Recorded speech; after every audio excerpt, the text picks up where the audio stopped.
So good morning, everybody. The ABC of galaxy evolution.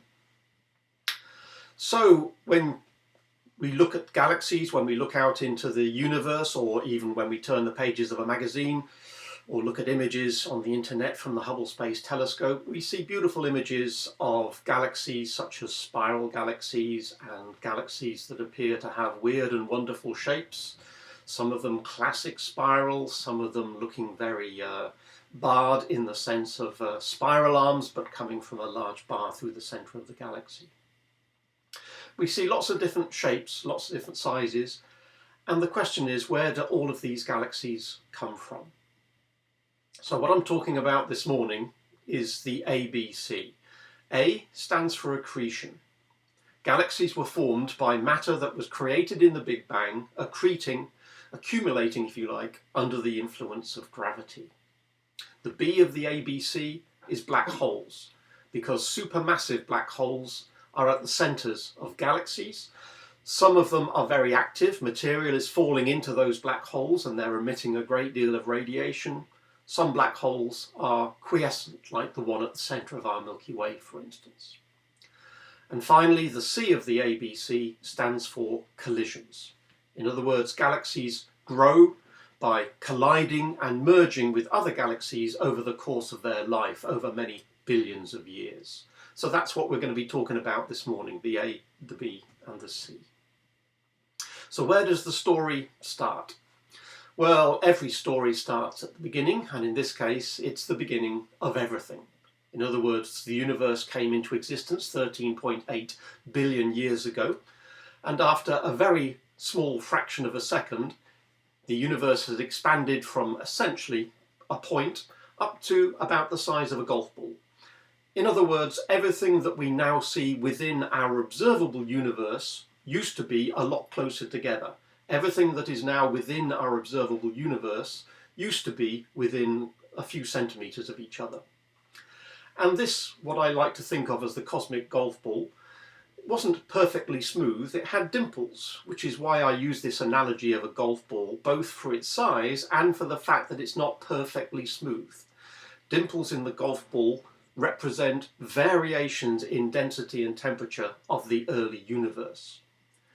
The universe expanded and eventually we got to see the cosmic microwave background. A fraction of a million years after the universe was born, the cosmic microwave background came into being, and that's what we see when we look out into the universe in the microwave part of the electromagnetic spectrum.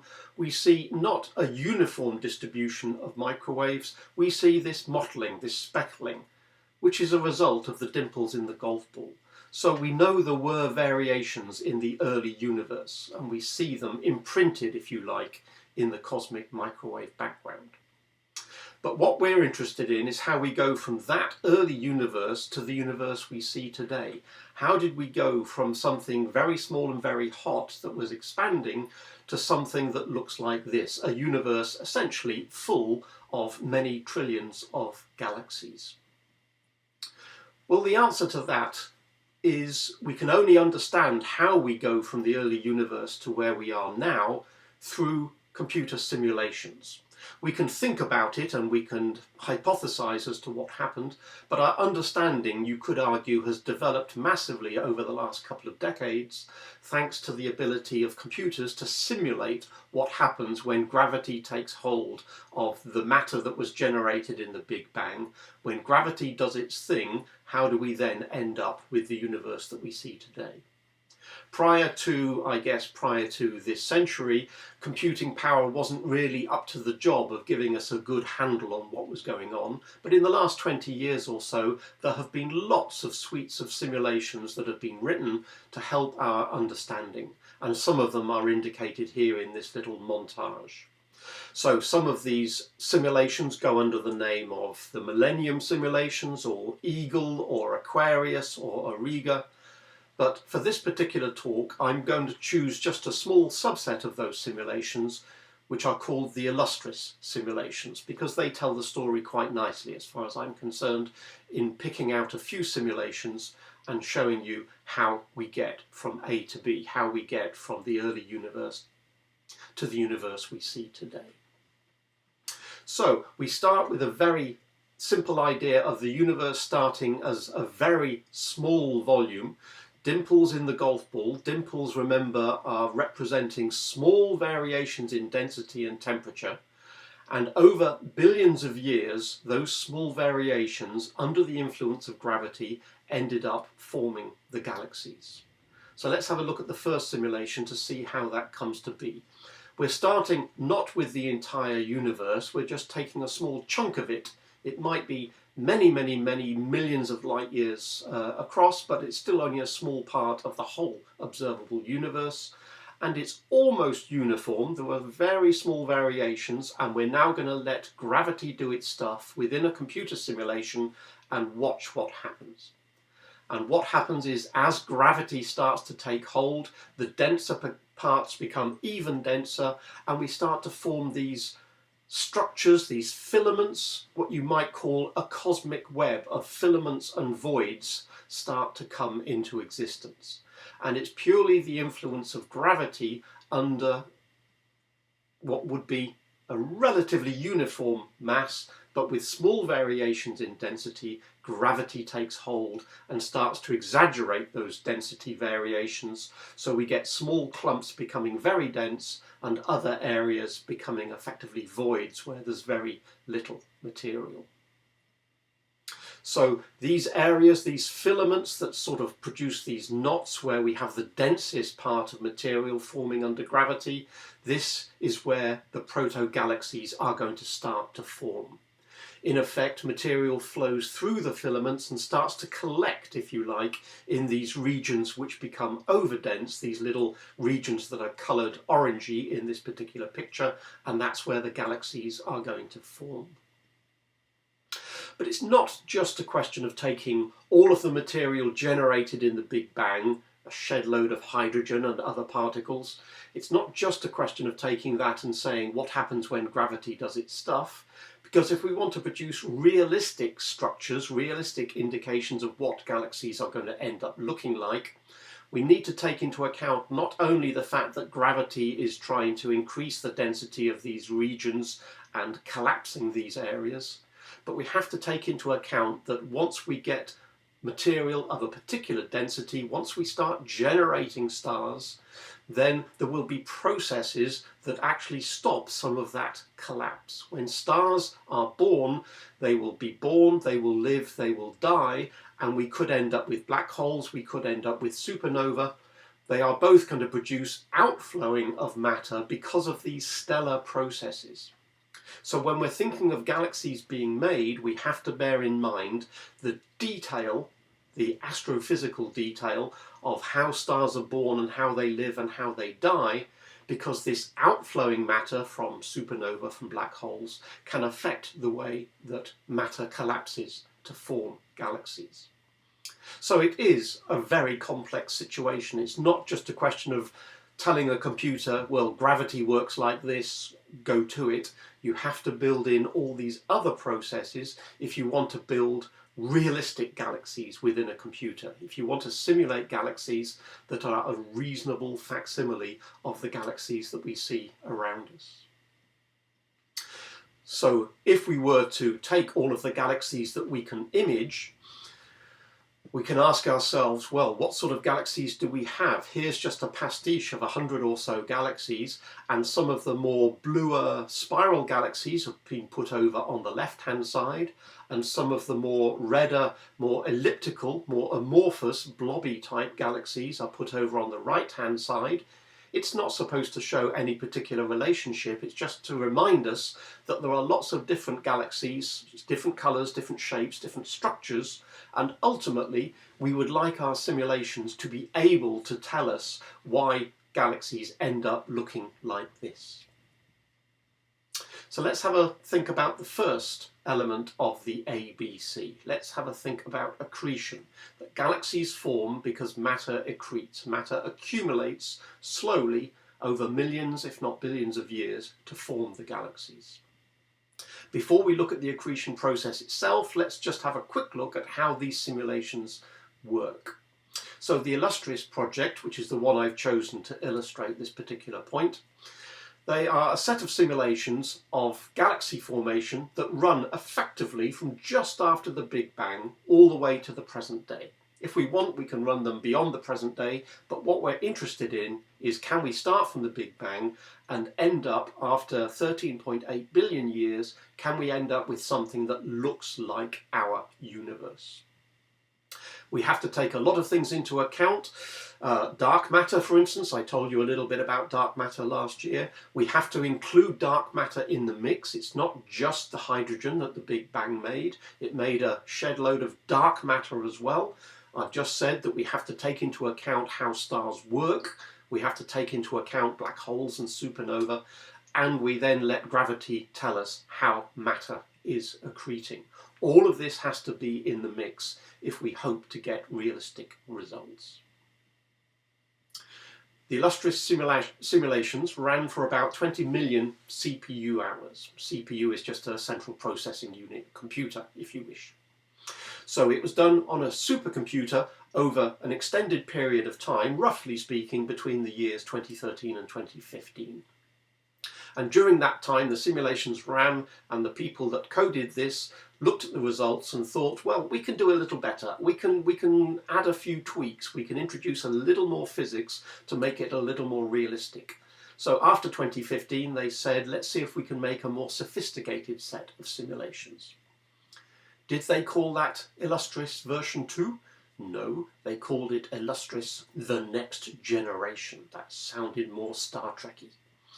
So, Illustris TNG, or sometimes I'll just refer to it as TNG, the next generation of Illustris simulations. They were more complex simulations, and they ran for 200 million CPU hours between approximately 2017 and 2018. So the results came out effectively a year or two ago.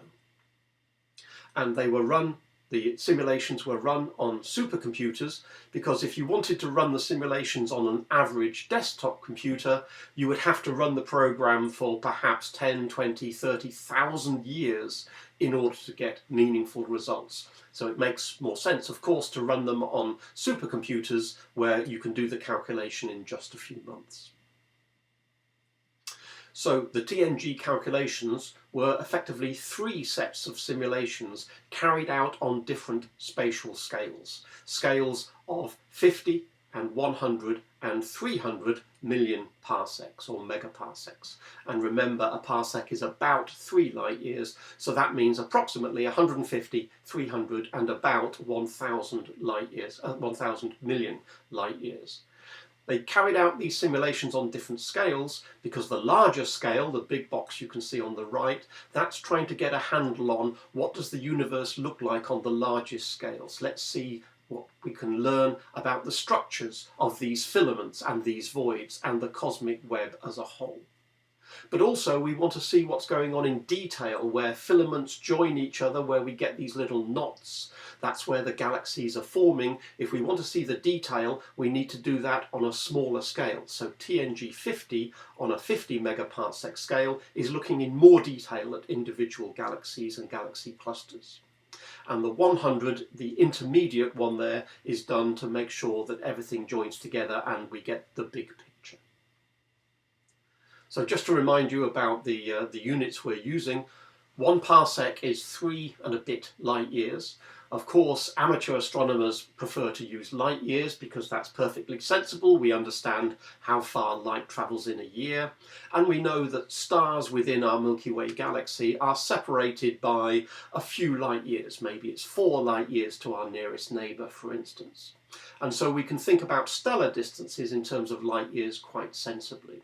But astrophysicists tend to prefer using parsecs, and when it comes to thinking about not individual stars in a galaxy, but galaxies in the universe, then we just have to adjust our scale slightly. So let's just remind ourselves that the Milky Way galaxy, its diameter is something of order 150,000 light years, so that's about 50,000 parsecs. And when it comes to the distances between galaxies, let's just think about the distance from the Milky Way to the Andromeda galaxy, our nearest galactic neighbour, our largest galactic neighbour, ignoring some of the smaller ones. And the distance from us to the Andromeda galaxy is about 2.5 million light years. So that's a little bit less than 1 megaparsec. So when we're talking about distances, remember that a megaparsec is roughly the distance from us to Andromeda. If you remember nothing else, just remember that particular distance scale. Megaparsec means, roughly speaking, the distances between galaxies, in much the same way that light years means, roughly speaking, the distances between stars. Okay, so let's have a look at the illustrious TNG simulation. You can see from the scale on the left we're talking about thousands of parsecs, so we're talking about what's going on not over huge regions of the universe. We're not looking at the cosmic web. Here we're looking at what's happening with one particular galaxy. And this is a knot in between lots of filaments, so matter is falling down these filaments and accumulating, accreting in this particular region. So let's see how that works.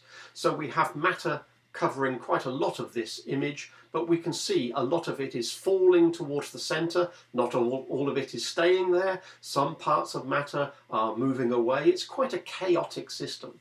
It's more like a hurricane in the Earth's atmosphere, perhaps. Stuff is moving in all sorts of directions. Occasionally we see a little knot which tends to get caught up with our galaxy. Sometimes a little knot disappears.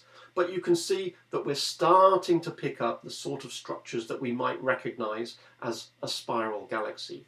Some regions you see there, some regions appear to be getting caught, some regions appear to be being thrown out, but on the whole you can see now that the outer part of this simulation is now rather dark, indicating that we've got rather low density of matter there, because most of the matter in this region has now been accreted into this central structure, which we can start to recognize as something bearing a resemblance to a spiral galaxy. That's quite a nice simulation, so let's just run that again. To start with, it looks fairly chaotic. Matter is flowing in lots of different directions, and some matter is falling in and then out again. But on the whole, as we go over billions of years, we see more and more matter accreting into this particular region of space, which is roughly galaxy-sized region of space. So this might have been, for instance, how some spiral galaxies, perhaps similar to the Milky Way, may have formed over many billions of years. It is not something that occurs over very short lengths of time. And again, now we see, coming towards the end of this particular simulation, not so much matter round the outside and quite a lot of material within this structure on a spatial scale of one galaxy. If you want to see more of these simulations, by the way, the little web page link at the bottom there tells you where you can go if you want to see many, many more of these sorts of simulations. So if we do this simulation and we do this over the different spatial scales, do we get galaxies that are in any way realistic? In the background, inverted here so that galaxies are dark on a light background, we see the cosmic web. But zooming into some individual regions, some knots, we see particular galaxies. And we can ask ourselves, do these simulated galaxies look the same as any real galaxies that we see if we look out into the universe? So we can just take this particular simulated galaxy in the top black square and say, well, yes, if we think about observations, we can indeed see galaxies that bear some resemblance to that. What about the second galaxy? Do we see anything that looks like that? Yes, we have plenty of examples that bear some resemblance to that simulation. What about the bottom simulation there? Yes, we can see galaxies that do indeed bear some resemblance to these. Everything that's generated in these simulations appears to be realistic in the sense that we can find some equivalent example out there in the universe that bears some superficial resemblance to the galaxies that are being simulated. So we have some confidence that what we're doing is reasonable. We're not generating loads of galaxies which don't look anything like the galaxies that we actually see. But we don't really want to do this at the scale of 300 megaparsec. That's fine for looking at the cosmic web, But if we want to look at details of how galaxies are formed, we really need to look at the simulations that are going on the smaller scales of 50 megaparsecs. So we look at TNG 50 to get an idea of individual galaxy structure. So we can run the simulation over a large volume, and then we can pick out certain galaxies that are formed and say, what do they look like? On the left, the coloured images are a whole set of, 25 or so galaxies, which have been coloured to show where does the hydrogen end up when we make these galaxies in the simulation. And we can see that we've got a lot of spiral type galaxies. We're picking the spiral ones because they're simply more interesting than the elliptical galaxies that might be generated. So the coloured images on the left are telling us where the hydrogen gas ends up after a few billion years. And the grayscale images on the right are saying that, well, if we assume that that hydrogen gas ends up making stars in the way that we think we understand from our understanding of stellar evolution, then if that hydrogen gas makes stars and the stars shine, then what will those galaxies look like? In other words, what would we expect to see if we looked through a telescope? And we end up with a whole load of galaxies that we see on the right-hand side. And I think you will agree that if you compare that with either what you can see through a fairly large telescope or what we see when thumbing through magazines such as Sky at Night or the Hubble catalogue, we see spiral galaxies there which do indeed pass a reasonable resemblance to the sort of galaxies that we know exist. So we're not getting any simulations of crazy, outlandish structures. We do seem to be predicting what sort of galaxies are really in existence. Not only that, but TNG 50 simulation generates quite a few galaxies which have a mass of something of order 200 billion stars that have great resemblance to the Milky Way. They seem to have about the size of the Milky Way, about the mass of the Milky Way. They seem to contain about the number of stars that the Milky Way contains. So there's a particular simulated galaxy on the right-hand side. You can see it has a number of spiral arms, just like the Milky Way does. And if we look at it not face on, but if we look at it side on, the edge-on picture at the bottom there shows us that these galaxies are fairly flat with a little bit of a central bulge. And again, that is pretty much what we see when we look at our own Milky Way and indeed many other spiral galaxies that have a passing resemblance to the Milky Way itself. So again, we have some confidence that what these simulations are telling us are indeed realistic. So let's have a think about the second element of ABC, the black holes, the supermassive black holes that exist at the centres of galaxies. Well, how do we know what lies at the centre of a galaxy?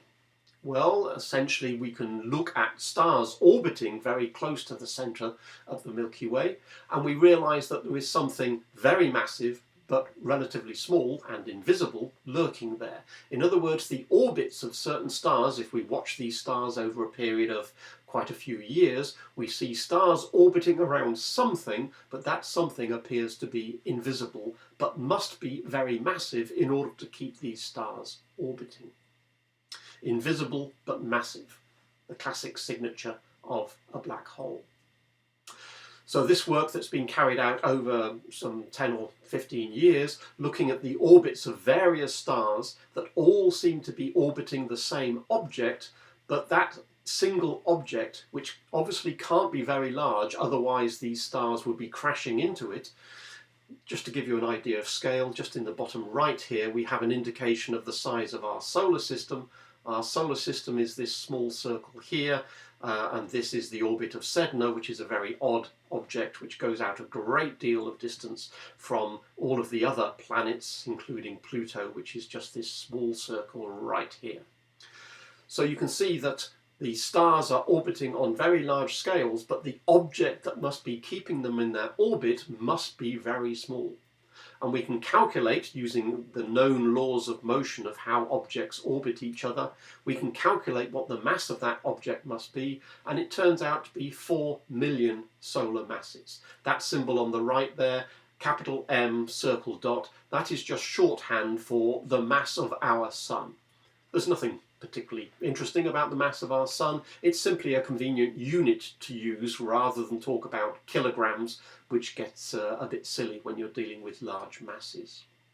So the object that's keeping all these stars in their orbits, this object that's sitting at the centre of our galaxy, has a mass of 4 million solar masses, but its size appears to be no larger than our solar system and probably smaller than the orbit of Pluto, and therefore it must be a supermassive black hole.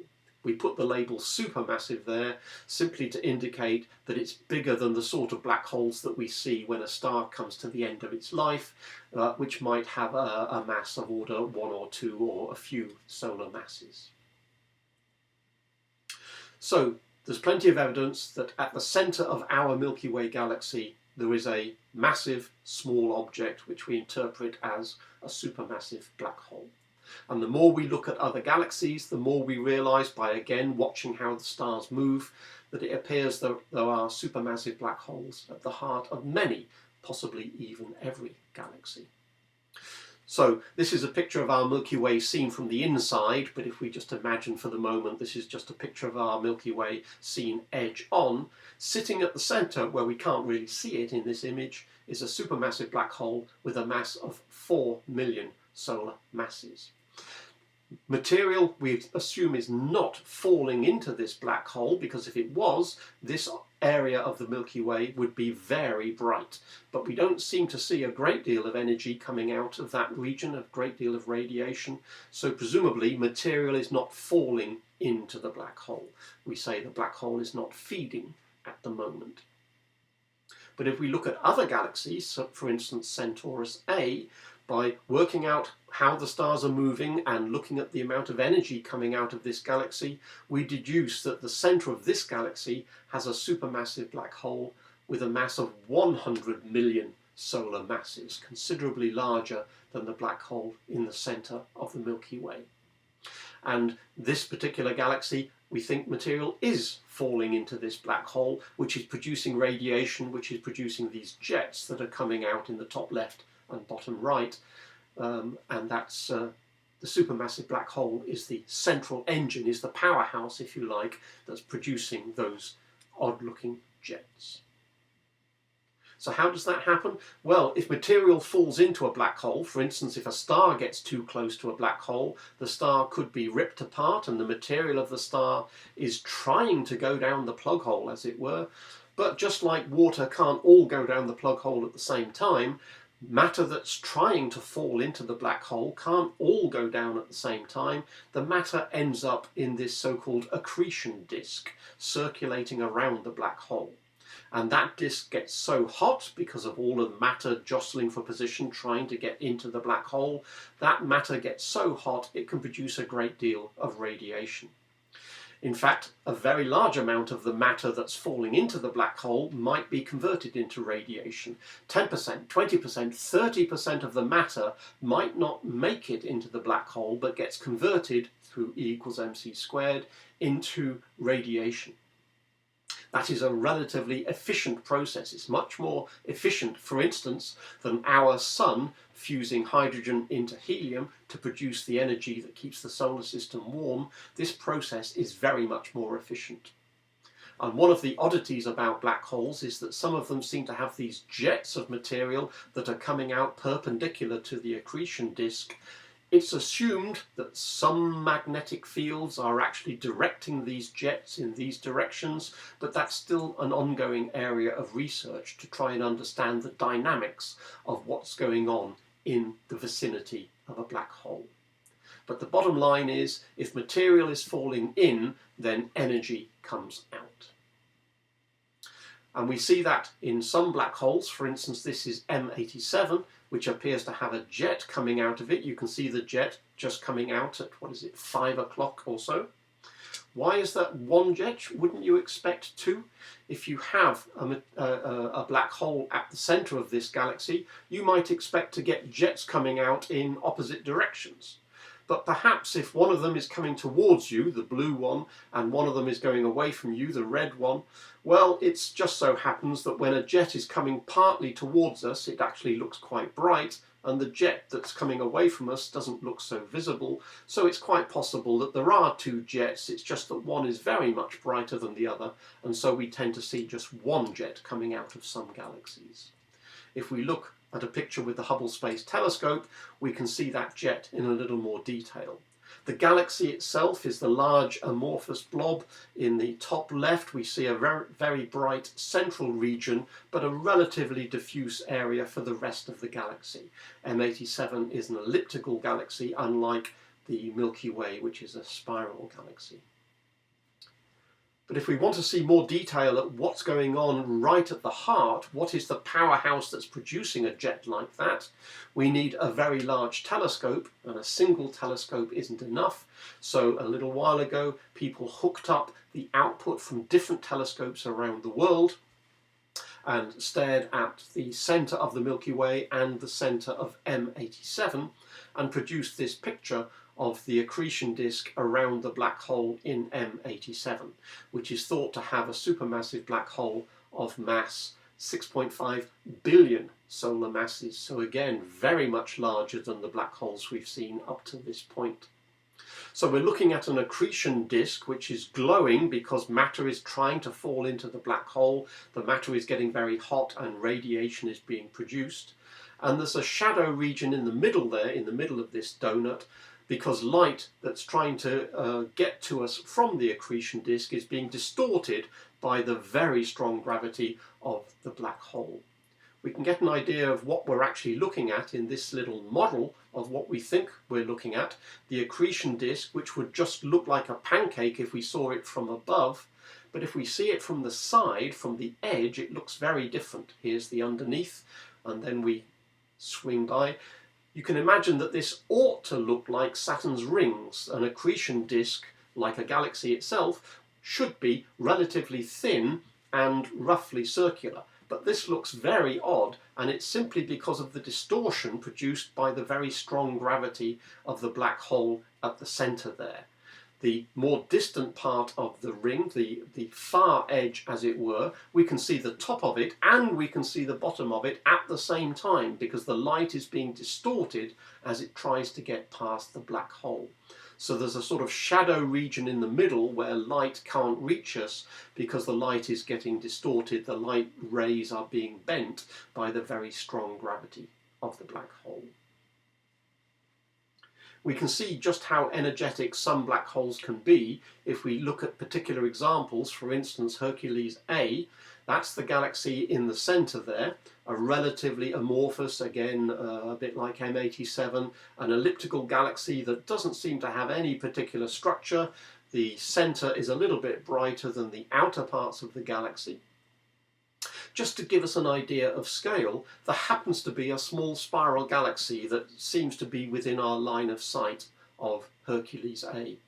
If we imagine that that spiral galaxy is actually at the same distance as Hercules A, I'm not sure if it is or not, but let's just imagine it's just sitting next door to Hercules A, then that spiral galaxy would be about the size of the Milky Way. So we can see that Hercules A is actually substantially bigger as a galaxy than the Milky Way itself. But the supermassive black hole at the heart of Hercules A is producing so much energy, it's not simply lighting up the galaxy itself, it's producing huge lobes that if we look in radio waves, we see that these lobes are blasting out from the centre of the galaxy. And you could argue, well, what are they actually blasting into? Surely the regions in between galaxies is empty. Well, strictly speaking, no. It's very low density material, but there is still some material, some low density gas in between different galaxies. And these jets that are produced in the supermassive black hole eventually are ploughing into this intergalactic medium, this material in between galaxies, and even though there's not much of it, these jets are so energetic they're producing these shock waves as the jets ram into this material. But you can see the scale. If that's the Milky Way there, and these jets you can see are 10 to 20 to 30 times bigger than the Milky Way. But all of the energy for those jets is coming from the supermassive black hole at the core of Hercules A. I've said that if a supermassive black hole is feeding, that's just a sort of a way of thinking about material that's falling in. If surrounding gas and stars and any other material is falling into a supermassive black hole, in other words, if it's feeding voraciously, then we call that an active galactic nucleus. An AGN is just shorthand for a galaxy that has a nucleus which contains a supermassive black hole into which material is falling. And the most energetic active galactic nuclei are called quasars, and they emit so much radiation then they can be observed from distances of many billions of light years. And again, last year I told you a little bit about that, because I've said that one quasar that's 25 billion light years away can actually be picked up without a telescope using a camera and a telephoto lens. That gives you an idea of just how much energy these objects must be emitting to be visible from such immense distances. So we think that supermassive black holes are in the centre of, well, maybe not every galaxy, but certainly a very large fraction of galaxies. And it's been realised that there's a relationship between the mass of the black hole on the vertical axis and the mass of the galaxy in which the black hole resides on the horizontal axis. Strictly speaking, this is not the galaxy mass along the horizontal axis, it's the mass of the bulge in the middle of the galaxy. So the Milky Way, for instance, the Milky Way is quite a big galaxy, but the bulge isn't particularly large, which is why the Milky Way comes towards the bottom left of this diagram. Not a particularly massive galaxy bulge, and we've seen that the supermassive black hole at the centre of our galaxy is about 4 million solar masses. If we compare that with the other end of this line, we see at the top end there's M87, which is a huge elliptical galaxy. It's all bulge, if you like, because it's got no spiral arms, and its black hole has a mass of some 6.5 billion solar masses. And you can see very roughly there seems to be a relationship between the size of the black hole and the size of the galaxy mass. These plots here of various galaxies are not scattered everywhere, they seem to follow very roughly a straight line. So there's a relationship between the two. But you could argue we don't really understand what that relationship is and why it exists. We don't really understand whether or not black holes formed first and then the rest of the galaxy formed around them, or whether galaxies formed and then the supermassive black hole started to grow at the centre of a galaxy.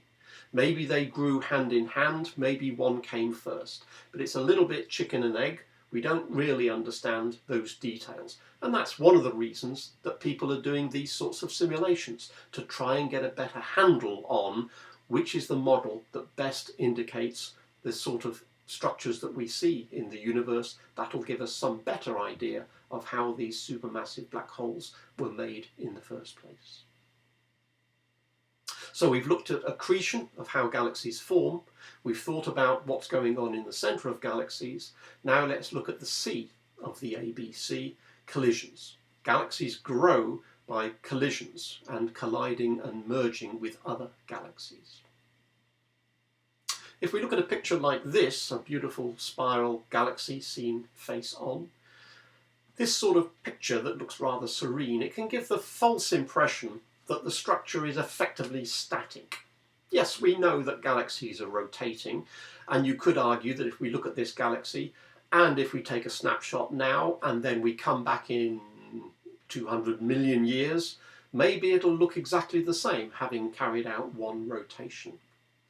But that's misleading in the sense that over its lifetime, a galaxy can be interacting with many other galaxies. Now, sometimes we see that because we can take snapshots of other galaxies that don't look as serene as the nice spiral galaxy we've just seen. And again, when we look at this sort of picture, we can get the impression that, yeah, they seem to be interacting with each other, so these galaxies are in the middle of a collision. But we can still be fooled into thinking, well, to what extent does the collision of a galaxy, or a pair of galaxies, or a set of galaxies, to what extent does that influence their structure and their evolution? The only way we can get a proper handle on this, rather than just by stamp collecting and taking lots of pictures of individual galaxies, saying this one appears to be on its own, that one appears to be interacting, that appears to be a pair in collision, this picture here appears to be a couple of galaxies that are in the process of colliding or interacting with each other. We can't really get the full picture until, again, we return to simulations and ask, how do simulations tell us about the interaction of galaxies that tell us how galaxies end up looking the way they do? So let's have a look at another TNG simulation. This is on a scale somewhat larger than the last one we saw, and we see a very large number of galaxies. It's a real galaxy soup here. And the more we look at this, the more we can see individual galaxies are interacting with each other, and some galaxies are getting distorted, some are getting destroyed, some galaxies are eating each other. If we look at the very center here, we notice that two galaxies, one that came in from the top and one that came in from the bottom, have ended up interacting with each other and merging in one.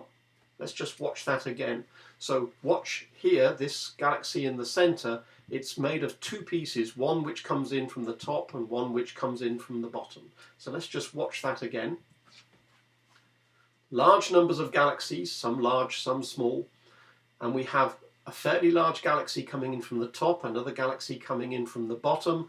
Lots of things are going on. It's the sort of simulation that you have to sit and watch many times over to get all of the information. But notice those two galaxies in the center have just passed each other, and they are getting close again, and they are now merging with each other, and they've now settled down to one larger galaxy, having merged together. Notice also that as well as a few large galaxies, we've got a very large number of tiny galaxies in here. If this simulation is correct, it would indicate that every large galaxy is likely to have quite a large number of little satellite galaxies around it. At some point this was thought to be a problem, because when we look at the Milky Way, we look at the number of small satellite galaxies in our particular region of space, and we see a dozen or so small galaxies. But the simulations seem to indicate that we would expect rather more than that. Most of the simulations would imply that we would expect rather more than 10 little galaxies around the big galaxies. Maybe we would expect more like 100 of them. It turns out the simulations are actually right, because the Milky Way does have more than a dozen or so small satellite galaxies. It's just that some of them are rather faint and have been rather difficult to see up till now. Technology improves, telescopes improve, detectors improve, and now it's thought that yes, the Milky Way does have probably more like 100 satellites rather than a dozen or two. So the simulations have indeed given us information which has found to be much more closely tied with reality than we had appreciated in the first place. We also notice from simulations like this that we have a merger of large galaxies and a number of satellite galaxies, but notice that there is still a little bit of wispy grey in the background. There is still material that hasn't yet been used up to make galaxies. In other words, the regions between galaxies is not empty, it's not jet black, it's just a light grey in a lot of these regions, reminding us that the intergalactic medium, the space between galaxies, is not strictly speaking empty. Even after billions of years, there's still gas and some stars there that have been lost from galaxies and are floating around. When you work out how much mass there is in all of this intergalactic space, it turns out to be a non-trivial fraction compared to all the mass within the galaxies themselves. So again, these simulations are very useful for telling us how galaxies have come to be the way they are. When we look at an image of a galaxy cluster, this is a fairly typical one. I don't even remember what the name of this one is, but here we see a number of galaxies that are relatively amorphous blobs. They're elliptical galaxies, they're slightly orangey in colour, there's quite a few of them, especially packed towards the centre. And we see a few more bluey galaxies, a few spiral galaxies dotted around as well. But they seem to be dominated, this particular cluster seems to be dominated by a large number of amorphous, rather reddish elliptical galaxies rather than spiral galaxies. Why might that be? Well, because again, these simulations tell us that when we have a lot of crowding, which is of course what we're getting in these large clusters of galaxies, it is much more likely that we get galaxies colliding with each other and merging with each other. And when we get spiral galaxies merging with each other, what tends to happen is the spiral galaxies lose their spiral arms. In other words, elliptical galaxies are the result of the collisions of smaller galaxies. So if we start with a whole load of spirals and let them all collide with each other, we're going to end up with a whole load of elliptical galaxies. We can see that in a relatively crude way just by taking one example of a galaxy collision. This is what's going to happen with the Andromeda galaxy in the bottom left and the Milky Way galaxy in the top right.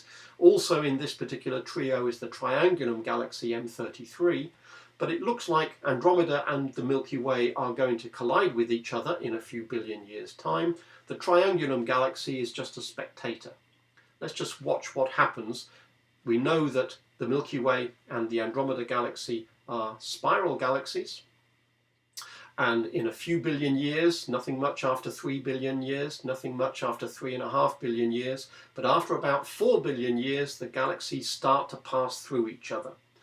The stars probably don't collide with each other, but the gas does, and you can see that after a while, the two galaxies come back and they pass through each other again, and then after a couple more passes they settle down, and then we end up with a rather amorphous, something akin to an elliptical galaxy results from the merger of those two spiral galaxies. The spiral arms have effectively been lost, and we now have an elliptical galaxy after, what is it, more than 5 billion years after this collision process started. We can have a think about what that might look like if we see it from our perspective. Okay, possibly not on Earth, because in a few billion years our sun is going to grow in a red giant. But if we ignore that for the moment and just imagine that if we could watch the merger from within our galaxy, what would that look like? So now we see in a nice dark sky the Milky Way. We can't necessarily see the spiral arms, but we can see the disk-like structure of the Milky Way as a band of light in the sky, and just next to that on the left we see the Andromeda galaxy. If we fast forward a billion years, the Andromeda galaxy will be a little bit closer to us, so a much nicer target for astrophotographers, getting very big in the sky, but essentially looking much the same. After 3.5 or so billion years, now the Andromeda galaxy is taking up a huge chunk of sky, and it's just getting to the point where one galaxy is going to start to pass through the other. When we get to a few 100 million years later, it's now impossible to say which bit of that mess is Andromeda and which bit of that is the original Milky Way. We can no longer say this star belongs to one or this star belongs to another. As I say, the stars themselves are probably going to pass through each other. They're not going to collide, but it's no longer possible to identify exactly which star is which. Notice there's an awful lot of pink in there, because when galaxies collide, one will disrupt the other. The tidal forces of one galaxy will affect the other galaxy, and it will tend to trigger a whole new rate of star formation. So it is not the end of the world to have one galaxy collide with another. In some cases, it's actually the start of new life. 3.9 billion years, and again an absolute riot of star formation as the galaxies are passing through each other. Another 100 million years later, most of the stars of Andromeda have passed through the Milky Way. The Milky Way is now left very disrupted, and the beautiful spiral arms of the Andromeda galaxy have now effectively gone as well, because of the gravitational disruption of the two galaxies passing through each other. After a little while, as we saw in that simulation, they will settle down, they will eventually merge to the point where, at this point, 5 billion years later, perhaps we can still just about see that there were two separate centres of what used to be the Milky Way and what used to be the Andromeda galaxy, but the spiral arms have now been lost. We now exist in a big amorphous mess, which is something more akin to an elliptical galaxy. I don't know what we're going to call that galaxy. People have said that when Milky Way and Andromeda merge together, we'll call it what? Milkdromeda? Andrilky? Androway? Well, it doesn't matter. We've got 5 billion years to decide on what the name is going to be. And given that our sun will be a red giant by then, we'll have other things on our mind perhaps. But remember that what happens when two galaxies merge is eventually they become one galaxy. So at this point we have what appears to be two separate nuclei, the centre of the two galaxies which are drawing close. But if we wait just a little bit longer, presumably those two nuclei will merge together. The supermassive black hole at the centre of the Milky Way and the supermassive black hole at the centre of the Andromeda galaxy will eventually come together, and those two black holes will collide.